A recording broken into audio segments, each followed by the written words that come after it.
Itu siap-siap deh buat bulan Ramadan. Persiapan apa saja yang perlu disiapkan? Saya kasih tahu teman-teman. Persiapan paling penting buat Ramadan bukan pastel, bukan.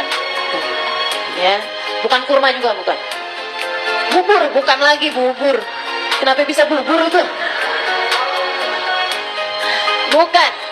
Apa persiapan paling urgent, paling darurat, paling penting untuk kamu siapkan pada bulan suci Ramadan adalah minta maaf kepada orang-orang yang ada di sekelilingmu, terutama yang pernah kamu zalimin, teman-teman. Karena ternyata puasa Ramadan kita, tarawih kita, Quran kita gak akan diterima sama Allah kalau di hati kita masih ada dendam, masih ada permusuhan dengan siapapun dari hamba Allah.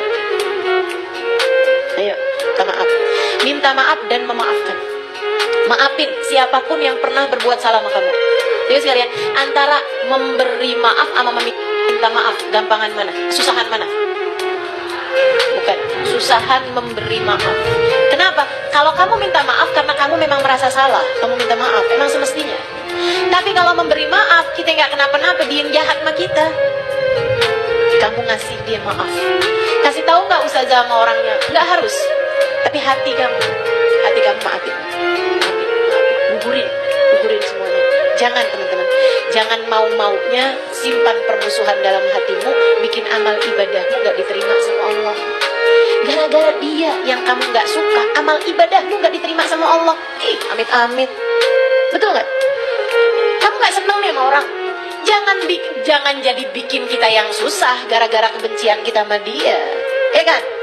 Kalau kamu gak suka sama orang, maafin.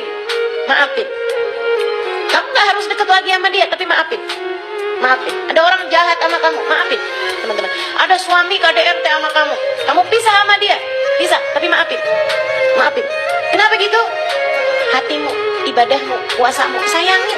Jangan sampai karena kebencianmu sama dia bikin sholat kamu gak diterima. Jangan sampai karena dia tuh, kamu katanya gak suka kan sama dia kan? Jangan sampai gara-gara dia yang kamu benci, sholat kamu yang gak diterima, puasa kamu yang gak diterima. Sayang bener. Maafin, bukan buat dia, buat hatimu sendiri. Saya sayang sama kamu. Orang itu cukup nyusahin kamu di dunia, jangan sampai nyusahin akhirat kamu.